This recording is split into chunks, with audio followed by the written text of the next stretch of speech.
Corona की दूसरी लहर के दौरान देश में पैदा हुई ऑक्सीजन की भारी किल्लत से इतर केंद्र सरकार का कहना है कि ऑक्सीजन की कमी से एक भी मौत रिपोर्ट नहीं हुई। अब इसी मसले पर केंद्र सरकार और विपक्ष के बीच तकरार छिड़ी है।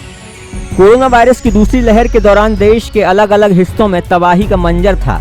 दिल्ली हो या मुंबई या फिर कोई अन्य हिस्सा, कई जगह ऑक्सीजन की किल्लत के कारण हालात पस्त थे। लेकिन इस पूरे महासंकट के बीच केंद्र सरकार ने मंगलवार को राज्यसभा में एक जवाब दिया, जिस पर नया बवाल छिड़ गया।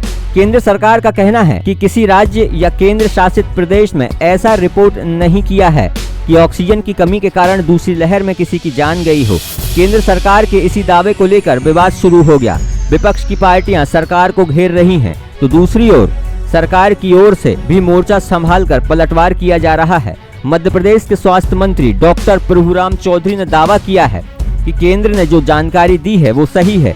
ऑक्सीजन की कमी से एक भी शख्स की मौत नहीं हुई है। प्रभुराम चौधरी के मुताबिक केंद्र ने जो आंकड़ा दिया है वो राज्य के आधार पर दिया है।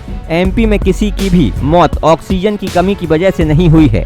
ऑक्सीजन की कमी के कारण कोई मृत्यु नहीं हुई है। सोशल मीडिया में कुछ वीडियो वायरल हो रहे थे जिसमें देखा गया था कि ऑक्सीजन की कमी से मरीज तड़प रहे हैं और कहीं हद तक उन्होंने अपनी जान नहीं, देखिए, आप भी भोपाल में, मैं भी भोपाल में था।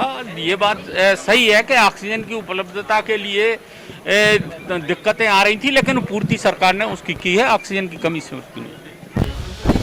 हालांकि स्वास्थ्य मंत्री ने ये जरूर माना है कि ऑक्सीजन की किल्लत थी, लेकिन उससे मौत हुई हो ऐसा कोई मामला सामने नहीं आया। कई अस्पतालों से ऑक्सीजन की कमी की बात रिपोर्ट की गई थी, लेकिन जरूरत के अनुसार फिर ऑक्सीजन सप्लाई भी की गई थी।